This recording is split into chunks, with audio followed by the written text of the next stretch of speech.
Welcome back to Ginger Kid Outdoors. Today I've got the MCX Spear LT.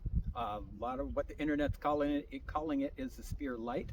I think it probably more stands for the Spear Little, because you got the 556 here, and then you got the 308, which I'm thinking is going to be the big spear, and of course the little spear. Now today I'm going to be sighting in this Hollow Sun AEMS red dot with the green reticle.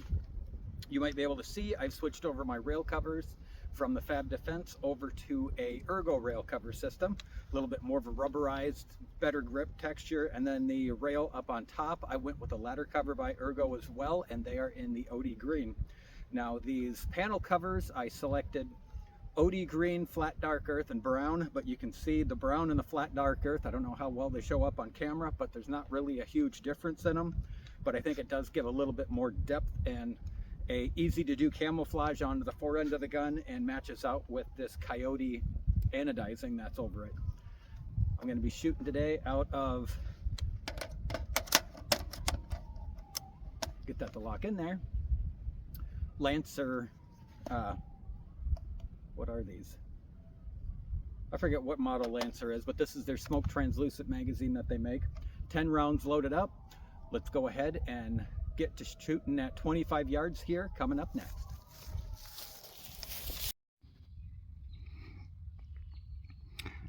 Do a little bit of filming here of what the reticle looks like when you're looking through the AEMS.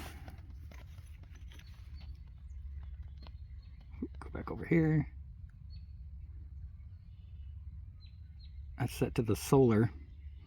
Now it's set to the ability to increase and decrease the brightness of it manually.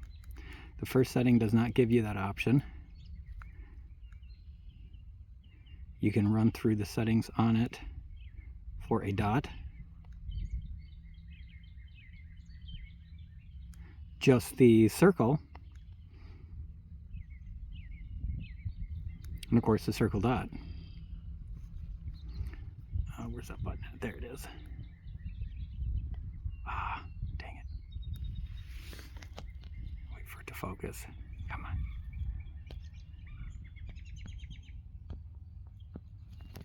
There we go.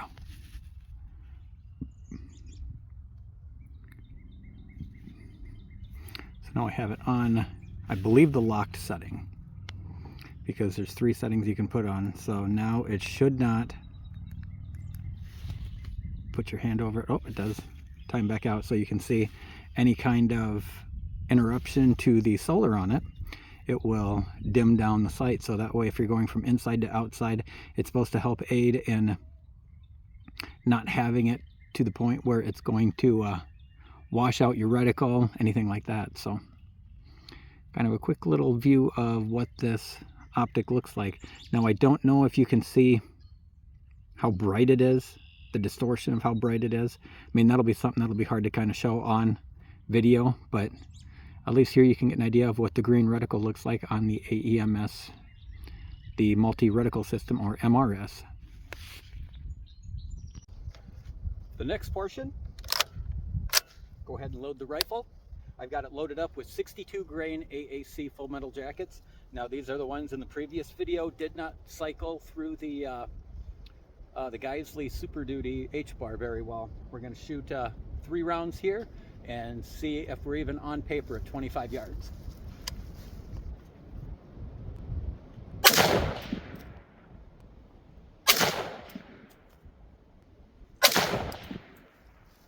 Three rounds. I'm going to go down, see where I'm hitting at on the target, and then readjust some more from there.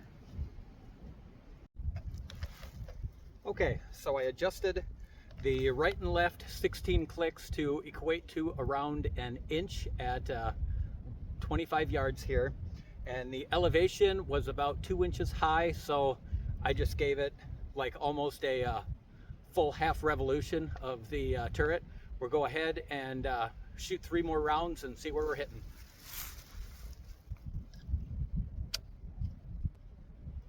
I pulled that one.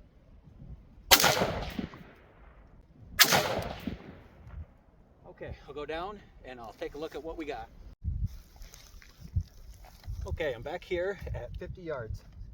In case you're wondering, the sling I'm using on my rifle today is a padded sling by Viking Tactical. Now I've got my Farmer Ring 3-pocket down to use as a basic shooting mat, and I'll go ahead and get down in the prone and shoot 3 more rounds.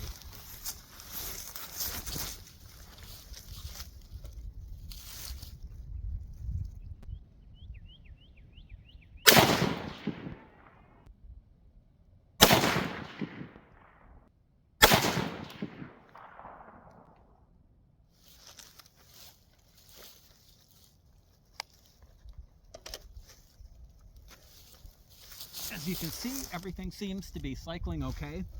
The gun did not hold open because with a 10 rounds in the magazine, I've only fired 5.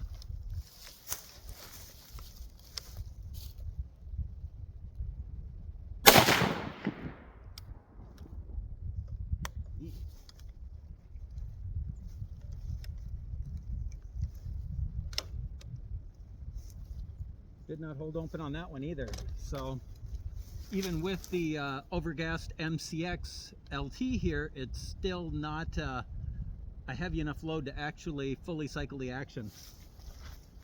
Probably get to more of that in a little bit. So this is an interesting development.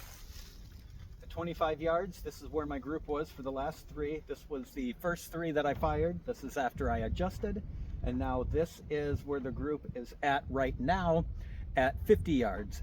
Obviously, that round is still climbing from 25 to 50, of course. So I want to readjust a little bit more before I back out to 100 and fire some more rounds at 100 yards at this. I think, actually, if I get it sighted in with 50, I might do some more shooting just at 50 yards, just because of how windy it is. I get back to where I am at 100, and then I have nothing to block the wind a little bit like the trees do here. But I will adjust it. And now, with it being 50 yards instead of 16 clicks moving at 1 inch, it'll now only be 8 clicks, because you're now only doubling the amount of clicks as opposed to multiplying it by 4 that you would at 25. 50 is going to be twice as many clicks as what it would normally take at 100. So I'll go ahead and make some more adjustments and get some more rounds and shoot some more at 50. Okay, so I went and got my bipod and a bag. I'm going to shoot from 50 yards here to before I adjust it to actually see where it is. Now that I'm going to be shooting off of a more supported position, I should be able to get a more accurate read as to where I need to adjust.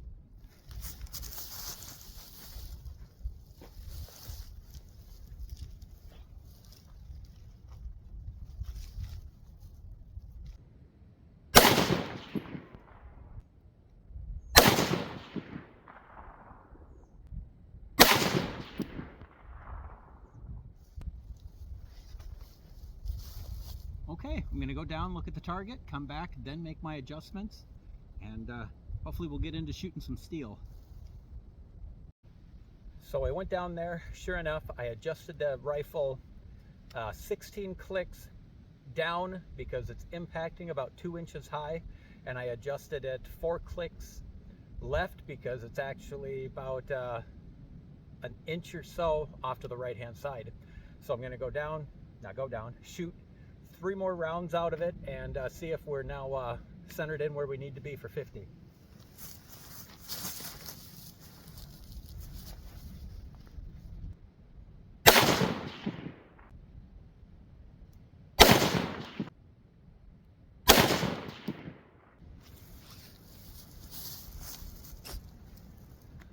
Okay, it's another 3 rounds.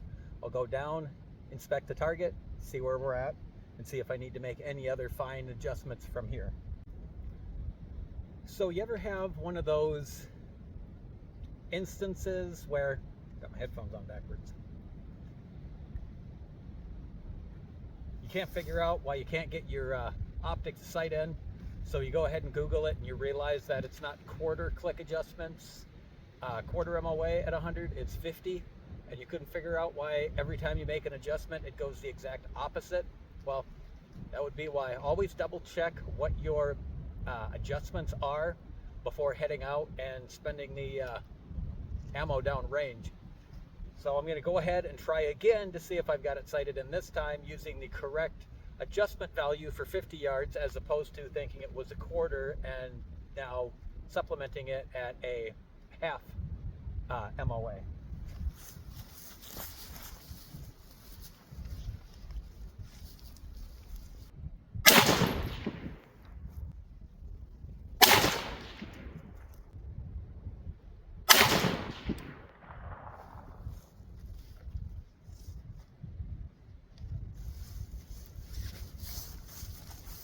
Okay, let's go down and see if I'm making any actual progress in getting this rifle to shoot more closer to the center of the target.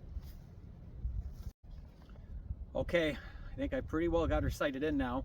I have a steel target. We're at 50 yards and it's off to the left-hand side of what my pallet is down there that I use to staple my paper targets to. I'm gonna go ahead, I got 11 rounds left in the rifle, shoot some rounds and see how we're stacking in the middle of the plate, and then see if I can try to take some shots at the 3" by 3" head box on the top.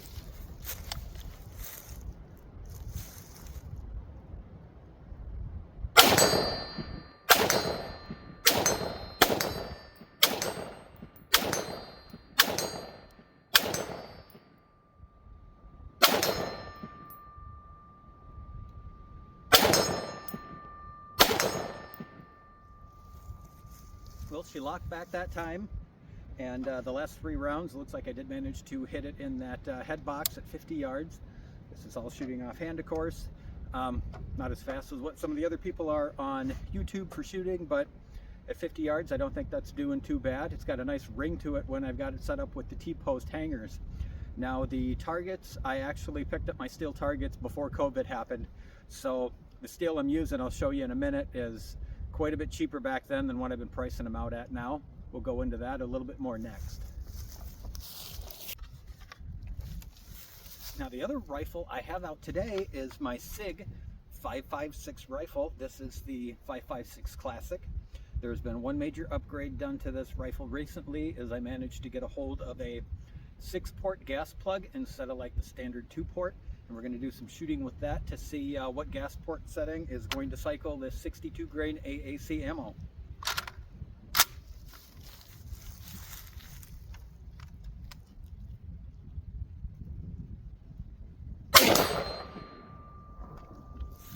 That was loud. Should probably put my ears on first though.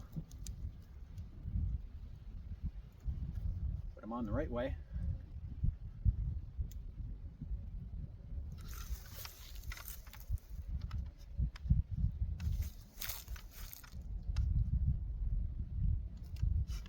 And I did not have a cycle. I don't know if it even ejected it. No, it did not. So,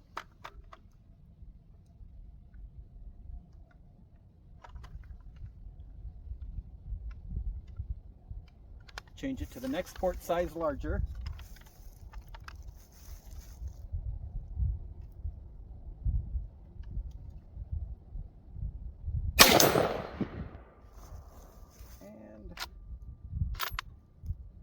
Nope. Go to the next port size.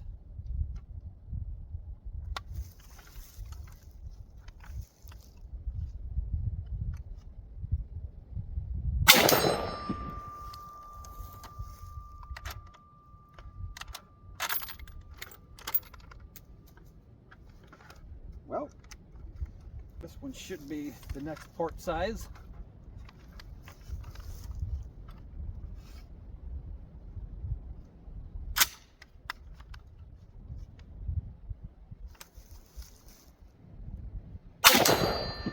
Did get an ejection. See if she grabbed the next. Nope.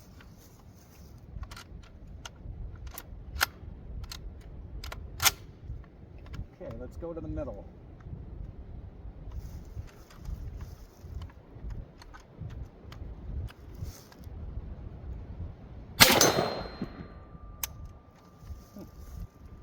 Gonna end up having to be the largest port. Or it's just that undergassed as to what this ammo is. guess I should load it first, shouldn't I? Okay.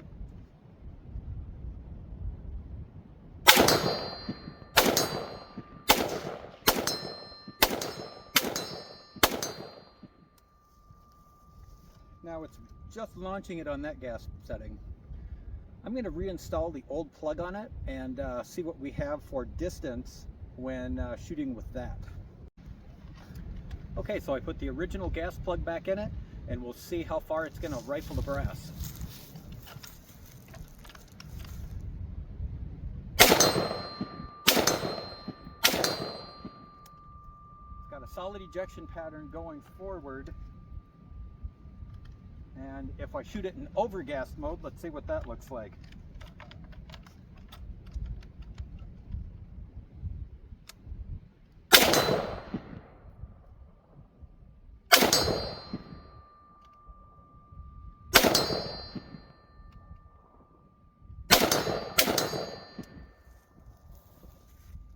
Well, I'd have to say I think my adjustment for my gas is backwards. I think I've been shooting it all these years on the position it's supposed to be for regular gas and then adverse gas. I think the holes were drilled backwards on this rifle. But I will say I'm going to go to the new plug because the new plug was more ejecting in a standard 3 o'clock position. Even with the standard ejection, it was still pushing it out a little bit farther forward. So I'm going to go ahead and reinstall the old plug in it, I think, and then kind of do an overview of what the differences is between the two rifles. This is my steel target I have. It's a 1/2 inch AR 500. Now this was manufactured by a company called High Caliber. I bought these off of Amazon. I got 2 of these, and the bigger one you've seen me shoot before is the exact same company, 1/2 inch. So these are supposed to be rated for everything up to a 50 BMG. And as you can see, the 62 grain round did dimple on a couple of them. So I mean, it's got a, actually, they got 1 dimple there. Everything else, it kind of feels like it's the actual jacket that's still kind of on there. I did manage to hit my 3 inch by 3 inch head box here. The target, if I remember correctly, is, I believe it's a foot by like 6 inches, something like that. I will have to look that back up and put in some measurements here for it. But I figured for a 50-yard target, it should be pretty good. It's a little bit more of a reduced size from what my 2/3 D-zone target is. I don't remember what the classification of these were, but they are a little bit smaller target. Because I have cobwebs and everything all over me. The only thing is the attachment system I have here on the T-post. This was made by, I believe it's High Wild, is a company off of, again, Amazon. And these were, I got 2 of them for $44.99, free shipping, all that. So I mean, they're not too badly priced. I probably could have sunk my target down a little, my T-post I should say, a little bit lower. But yeah, these are the targets I'm using here. Do some more shooting with them and see how they hold up over the next coming like year here. So I have had these now for, as I said, since COVID, and I'd never got them set up yet. I kind of like drug my feet on it. I've been shooting at some stop sign size ones that are 1/2 inch, and they are either a 12 or a 14 inch octagon. So I'll have to do some measurements on my targets and see what I'm actually got here in upcoming videos. Okay, I've got my Magpul magazine here. I got my 20 round magazines out because it works a little bit better with my bench. So I've got 5 rounds loaded up of the 62 grain AAC full metal jackets. Hopefully ejecting, it won't hit my camera.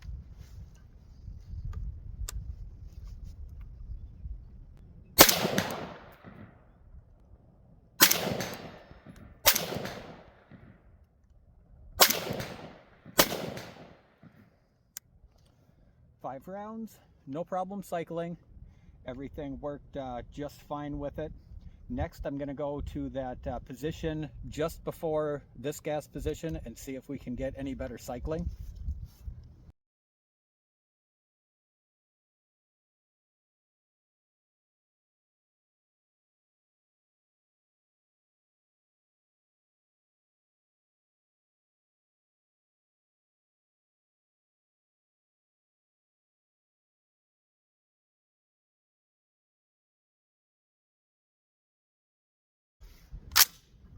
Okay, 5 more rounds are loaded up, and I've adjusted the gas valve in the front to the position just before where the largest position is on it. So this will be like the mid section.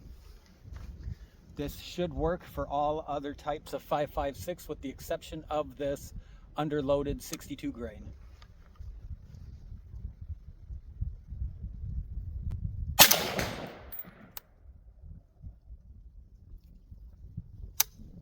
Yep, it does not cycle. It will eject the last round, but it won't cycle the next.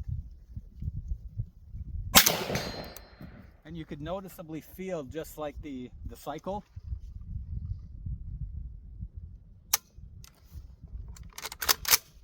It's a lot more sluggish.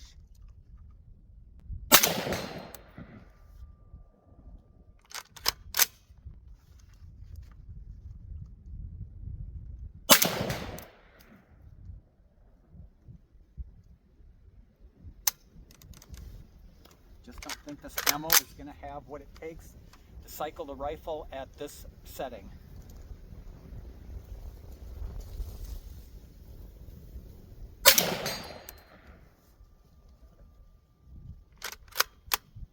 And that is all 5 of those rounds. Now it is interesting to see that it's something that is undergassed with this firearm. It is throwing everything out in around the 2 o'clock position, which traditionally, if it's undergassed, it'll be throwing it in for like the ARs and stuff is traditionally outpack like beyond the 4 and 5 o'clock. Traditionally, usually overgassed is forward in the 2 and 1 o'clock position. So I should brush up on some of that just to make sure, but maybe you want to figure the opposite of what your piston guns are going to do from what your gas guns are.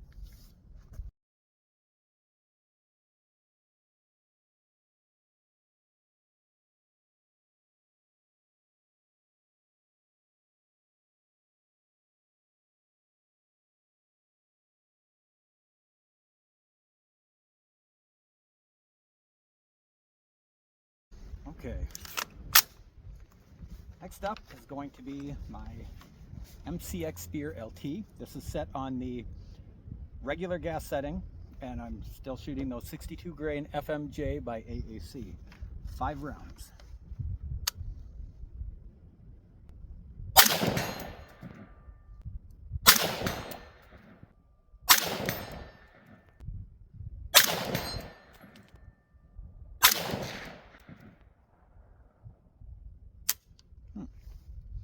And as you could see on this 5 rounds, it did not lock the magazine open on the last round. Rifle is in fact clear. I'm going to go ahead and switch the rifle over next to the adverse gas setting, and then we'll shoot the last 5 rounds out of this box, and we'll see what that looks like.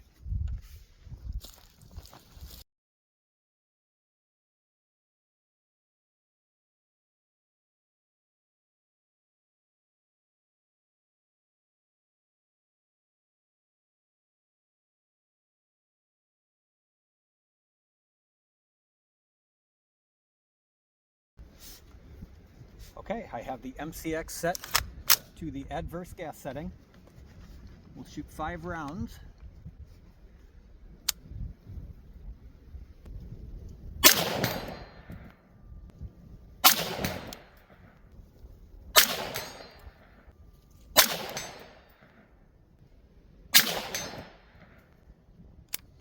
Should be 5, and of course on the adverse setting, the bolt does lock open with the 62 grain FMJ rounds. So I guess for the most reliability, I might run it on adverse, but I think I'll just continue to run it on the normal setting. I can get it to flip over easy, which I'll have to do it standing up where I get two fingers on it in order to flip it. But yeah, as you can see, the AAC ammo, I should be able to look at the slow motion camera I have set up to look at the ejection port on it, and then see what we have for reliability. If it's kind of like stringing it back and forth, then you know it's not going to be as a consistent cartridge as what it would be if it's like some of their like match rounds where it almost throws it out in the exact same position all the time. But of course that is with a gas gun, and this is a piston operated system, so there might be a little bit more inconsistency with the ejection of a piston. I have been shooting some piston guns for a while now, but not as much as what I shoot the gas guns with the ARs and stuff. So with a little bit more time on this, I do want to start shooting this a lot more than what I shoot like a lot of my other rifles. So I will be sticking with this. I want to run probably about maybe another 100 rounds through it just to see how it shoots with this 62 grain AAC and get it all used up. So I'll just go back to using the 77 grains if you can pick it up right when AAC has sales on it through Palmetto. I think you can get it as cheap, if not cheaper, than what this 62 grain stuff is. And it might not shoot the best out of all the rifles, but I can't complain about it being consistent and actually cycling the firearms. So I think that's a little bit more important than getting something under an MOA group. But that will conclude my little bit of a comparison between my SIG556 and of course the new Spear LT here. As I mentioned, I think it more stands for the little variant as opposed to the 308 or the 6.8 by 5.1 227 Fury, however you want to look at it there. That's more of a big spear. As I mentioned, this is kind of like the little spear, but I would say as far as not gas guns, but a piston gun goes, this rifle is a lot smoother shooting, and it doesn't seem like it's got the sharp impulse that you get out of like the Tavor or the 20-inch Hellion bullpup I have. I can also add up I will say the SIG using that new gas plug, even on the largest setting, is still, I think, softer shooting than what it is on either one of the other two settings on the original gas plug. So I will be using that and keeping that in that rifle and just running it with that largest opening. It does have a pretty consistent ejection, I think, on it, and will be something to play around with more in the future with different loads. I do want to go away from a red dot on that and go to maybe like a 3 or 5 power prism scope on it. So that's something to maybe look at in the future for any kind of reviews if I get into like the primary arms optics there. So otherwise, the only thing I will mention is this reticle on this AEMS, this green. They say it's supposed to be better for sunlight, but I have a hard time. It almost like it's too bright. You have to really have it adjusted down to the point where you almost don't see the 65 MOA donut outside and only the dot. Otherwise, what I've had happen is it's almost like it's too bright, and maybe it's because of the sun is more toward my back and it's creating too much distortion. But shooting this from shooting the Sightmark FSR I have on my SIG, I didn't have any problems with any sun being wherever it was creating like distortion on the reticle. Or at one point when I was down shooting at 50 yards, I ended up taking my glasses off because I could not discern between, it almost created two reticles stacked like almost right on top of each other trying to look through it, and I was not impressed with that. That's why I ended up having to go. I didn't know if that was something that was being created because of the glasses getting a glare from the sun that was more directly behind me from where I was shooting, or what the issue could be. But without it, it doesn't seem to be as bad. But I know traditionally you want to be shooting with iPro if you're shooting any kind of steel. So at 50 yards, I don't think it's as big of an issue, but you definitely want to wear iPro if you're shooting at steel, probably from 50 or within. I don't think they want you to shoot at steel closer than like 25 yards. I'm not sure what all like you want to be looking at there. You've got your frangible rounds, which would probably work okay for that, better than what these full metal jackets are I have here. But you definitely, in my opinion, don't want to be using the SS109 or that M855 round because of its tungsten core. It's going to definitely chip away at your plates faster than anything else and really take down the longevity of what your plates will last. So kind of keep that in mind when you're shopping for ammunition. You got to take into consideration what you're going to be shooting at, if it's going to be paper, steel, or of course any kind of expanding bullets if you're going to be doing any kind of hunting. So a lot of things to take into consideration when you're out shopping for your next couple boxes of ammo. Well, with that being said, I think that's pretty much going to conclude this video. I don't know what my wind is going to be like for my recordings. It's not as bad right now as what I thought it was going to be, but I'm sure I'm going to have some distortion in my audio for this video today. So hope you found any of this helpful or informative. Otherwise, before I take off here, my jacket and the jeans I'm wearing, my pants are manufactured by Farmer Rain. I use it pretty much for this time of year. It's rainwear, but I use it more for like mud. I pretty much have been telling them I call it mud wear as opposed to rainwear, because I mean, I'm usually on the ground, on your knees, working on stuff, that kind of stuff, shooting from the knee. And I mean, as you can see, this coat is pretty dirty now. So, I mean, it's definitely doing its job. It's making it so I don't have wet knees and elbows, and making it a little bit more comfortable.